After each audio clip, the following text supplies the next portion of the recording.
Iyak ako. Nandun ako sa hindi ko alam pangalan ko ng temple eh. Pero may river, tas may temple. Tas ang tahimik. Walang tao. Tas na-realize ko. Alam mo yung iba na yung hugis ng baso mo. I don't think kaya ko pambalikan yung buhay ko bago ako pumunta dito. At iniisip ko lahat ng mga pinagdaanan ko sa buhay ko. Lahat ng pain, ng hirap. Tapos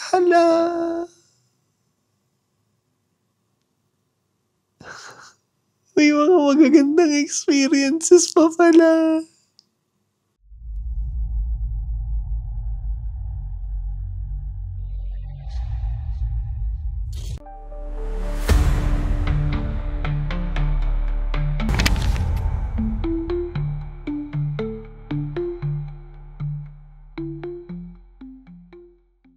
Sa social media, marami yung mga netizens ang nababahala dahil dito sa mga kumakalat na screenshots katulad nito.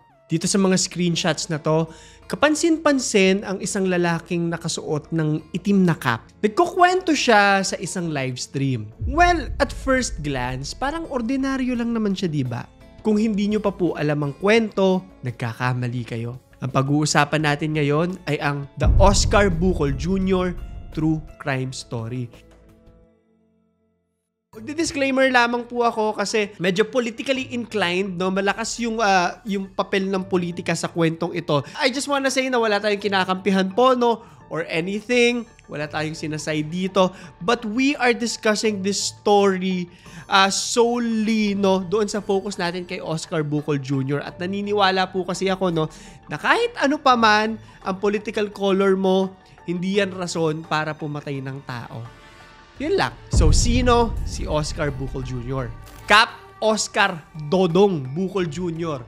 Yan ang pangalang nakasulat sa Facebook page ng lalaking nakakap na pinag-uusapan natin. Ayon sa page nito, siya raw ay barangay captain ng barangay 3 de Mayo sa Digos City, Davao del Sur, Philippines. Isa raw siyang dedicated public servant, young leader. And by the time na sinusulat ko po ang kwentong ito, kasalukuyang naka-live yung kanyang page na nagpapakita ng kanyang lamay at pakikidalamhati ng lahat ng mga kasapi doon sa kanyang komunidad. Ngayon, importanteng pag-usapan natin kung ano ba yung meron doon sa live stream. Kasi maaari na may kinalaman ito sa kaso. Maaari ha. Ito yung hinala ng mga tao. Nagkaroon kasi ng traction doon sa kanyang live dahil sa mga sinasabi niya. Ito na yung politically inclined na sinasabi ko sa inyo kanina. Ayon sa isang article mula sa ABS-CBN, kilala raw si Oscar Bucol sa kanyang mga mapapangahas, no, direkta at hard-hitting na mga retorika tungkol sa mga politikong binabanggit niya, merong involved sa anomalya, no? And of course, hindi ko pa makukumpirma sa inyo yung katotohanan nitong mga claims niya because that's another issue on its own. Isang araw daw, bago ang krimen, may interview si Oscar Bucol, no? Sabi niya, tinagalog ko na po, no, na ang concern ko nag-aalala ako para sa pamilya ko. Pero para sa akin, when you serve in favor of the people, kailangan na tumindig ka at huwag patitibag. Kasi yun ang rason kung bakit tayo nandito. Yung risk daw na maaaring mawala yung buhay niya, parte na nung kanyang trabaho or nung kanyang ginagawa or nung buhay niya. Hinting na alam niya na rin naman pala, no, yung mga nangyayari. Sinabi niya pa, matagal na daw siyang nakikipaglaban sa mga kriminal. Mga mamamatay tao, pero sa awa raw ng Panginoon, buhay pa naman daw siya.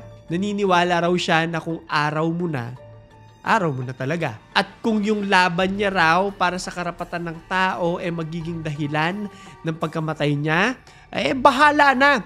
So be it. At least daw, hindi siya makakalimutan ng mga tao. I think, safe naman sabihin na alam niya na rin ang mangyayari. Alam niya yung mga binabanatan, yun yung term natin ha, sa live at yung mga kaagkibat na dangers na dala nung pagbabanat niya. At kinabukasan nga, dumating na ang araw na hindi niya kinatatakutan pero pinangangambahan ng marami.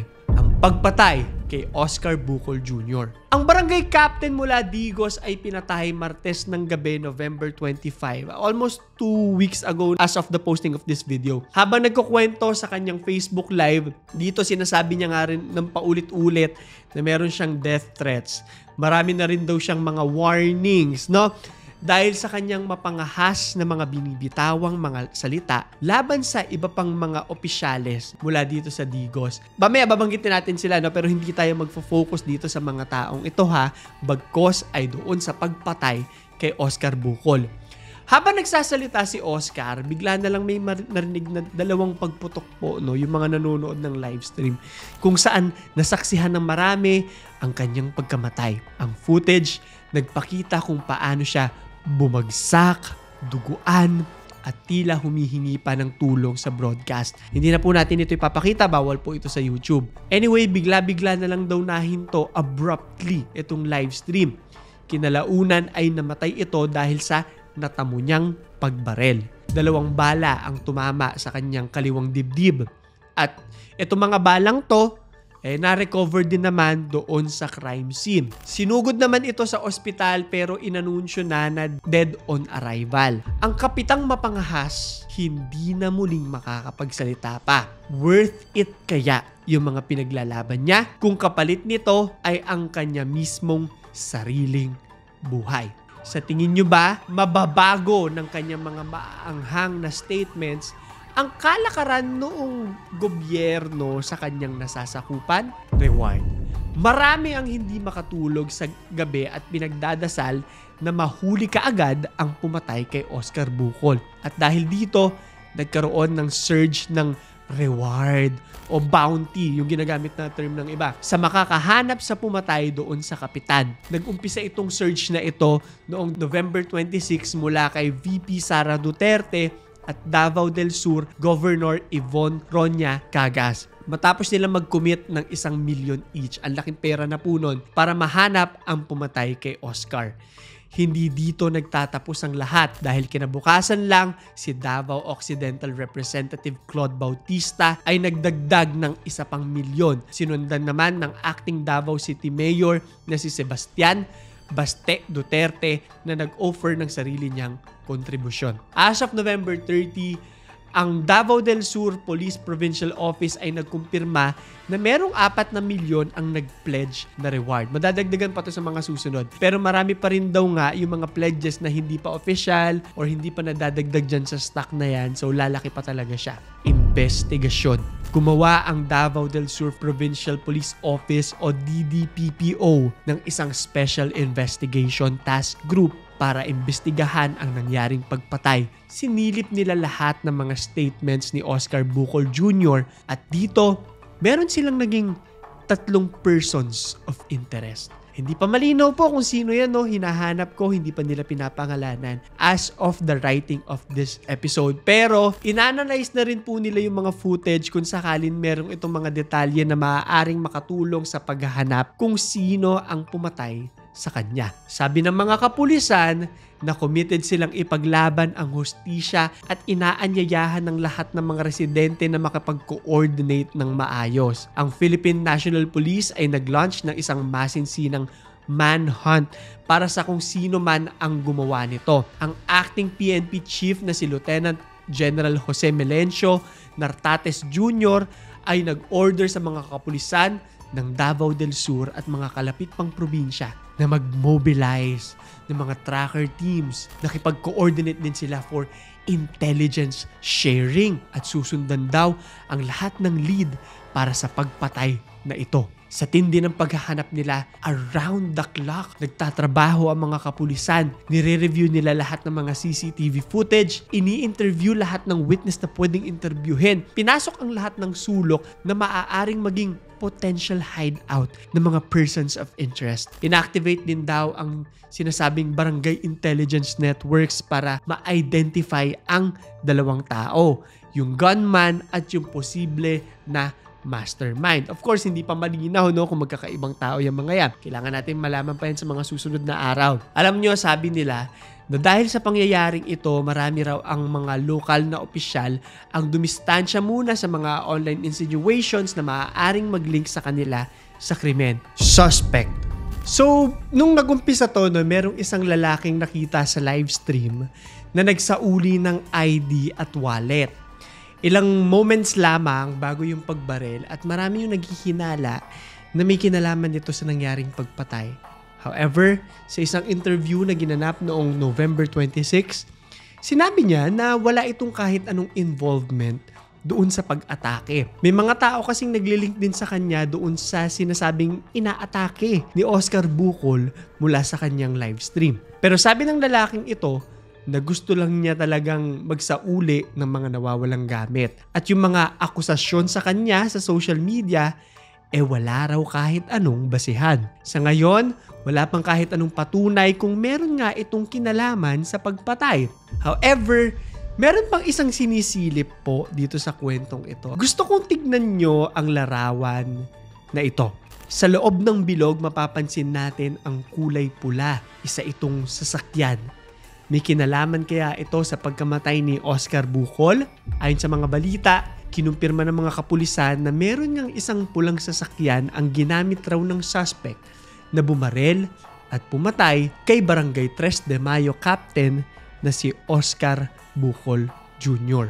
Ang impormasyong ito ay galing sa Police Regional Office 11 matapos mag-review ng mga video evidence. So sa CCTV footages po kasi makikita itong pulang sasakyan na unti-unting pumapasok doon sa corner patungo sa bahay ni Oscar Bucol. At 2 minuto lamang ang makalipas, makikita naman ito na parang nagmamadali ng umalis mula doon sa crime scene. Napag-alaman din ng mga investigador na itong mismong sasakyan na ito nakita na sa past live stream pa ni Oscar. However, yung live stream na yan, sabi nila, deleted na. Sabi nila na itong 2 beses na paglabas nito sa magkahiwalay na recording, makakatulong para kumbaga makonect the dots yung timeline ng mga pangyayari. Sabi ni Police Colonel Leo Ahero, ang Davao del Sur Provincial Director, na tinatrack na raw nila kung saang direksyon papunta itong sasakyan matapos nitong umalis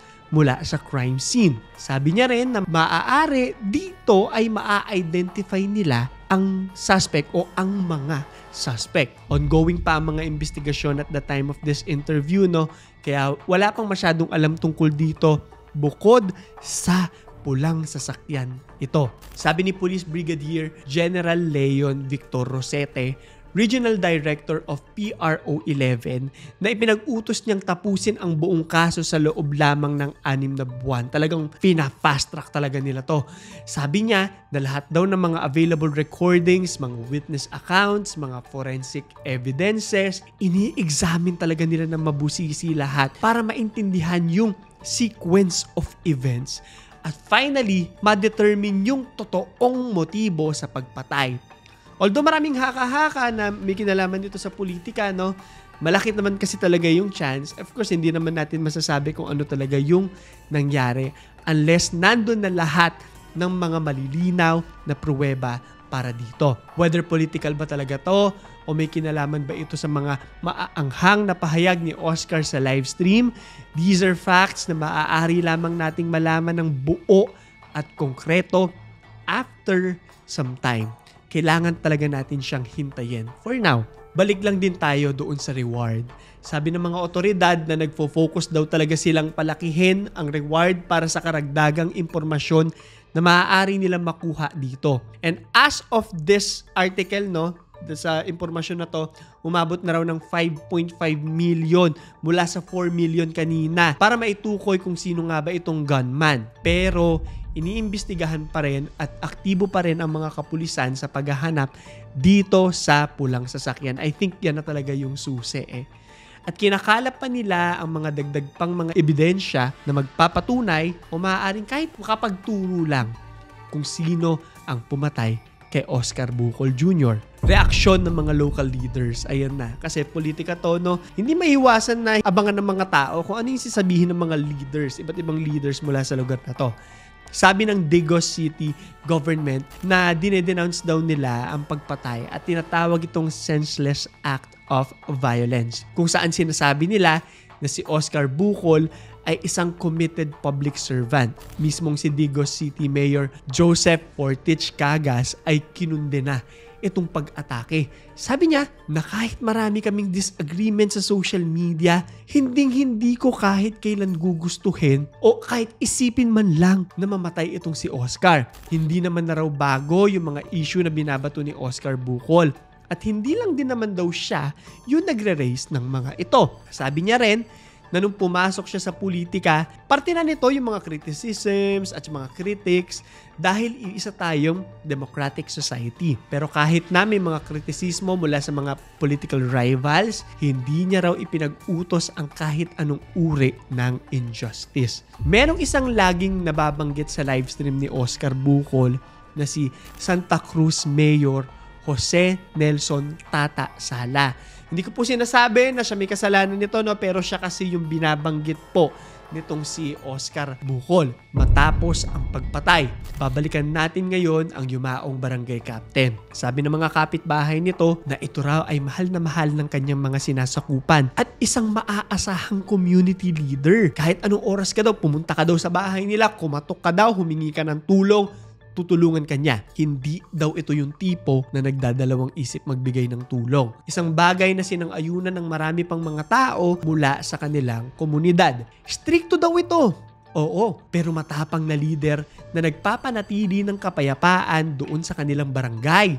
Ayon sa kanila, wala raw mga gangs, wala mga problema sa 3 de Mayo. At ngayong wala na raw ito, marami raw sa kanila ang natatakot para sa sarili nilang mga proteksyon. Sa Facebook page nito, makikita kung gaano karami ang mga nakikiramay sa yumaong kapitan. Halos araw-araw daw itong binibisita ng napakaraming mga tao. Makikita naman natin sa mga livestream Marami yung mga nagkokomento nung hashtag na Justice for Oscar Bucol. Sa isang post, may panawagan pa ng isang Walk for Justice and Prayer rally para sa kanya. At sa mga live streams nga ng lamay nito, makikita natin kung panonoorin nyo isa-isa, meron pang mga umiiyak talaga dahil nawala ang kanilang leader. Isa pong patunay ang kwento ni Oscar Bucol Jr. na hindi kailanman dapat maging kapalit ng buhay ng tao ang simpleng pagbibigay ng opinyong politikal. And I know na mainit po ang political climate natin ngayon given na napakarami po mga issues. Anyway, marami siya mga binitawan sa kanyang live stream, no? Mga alegasyon at mga komento tungkol sa mga issue na kinakaharap ng kanilang komunidad. At ang kapalit po nito, na-ambush siya. Isang buhay na dapat ngayon nagpapatuloy pa sanang naglilingkod sa kanyang mga sinasakupan. At kung totoo man po hindi ko sinasabing gospel truth siya. Kung totoo man na politika ang ugat ng lahat ng ito, paulit-ulit kong sasabihin sa inyo, naniniwala ako na kahit iba-iba ang ating opinyon sa napakaraming usaping politikal, hindi ito dahilan para mag-resort tayo sa dahas. Dahil hindi ba ang punto naman ng pagkakaroon ng politika para ipagpabuti ang kalagayan nating lahat, di ba? Bakit parang dahil sa politika nagkakawatak-watak tayo lalo? Kaya bago natin tuluyang isara po pansamantala ang kwento ni Oscar Bucol Jr., tatanungin ko kayo ngayon. Huwag niyo kalimutan na mag-like, subscribe at notification bell para sa mga kwentong katulad nito. At ipopromote ko lang din po yung aking travel series, yung aking travel channel na Claro the Third Vlogs. Kung gusto niyo po ako mapanood at makita yung aking kakaibang side, yung mas raw, authentic na paglalakbay, bisita na kayo doon. Anyway, balik tayo sa ating question of the day. Kung kayo, mawawarningan kayo na merong paparating at may magbabantang pumatay sa inyo, ano kaya yung gagawin nyo? Aalis ba kayo doon? Maglilipat ba kayo ng tirahan? Tatahimik? O kagaya ni Oscar Bucol, lalo mong tatapangan ang iyong pagboses? I-comment mo sa ilalim. So yun lamang po. Ito si Clara the Third at ito ang aking kwento.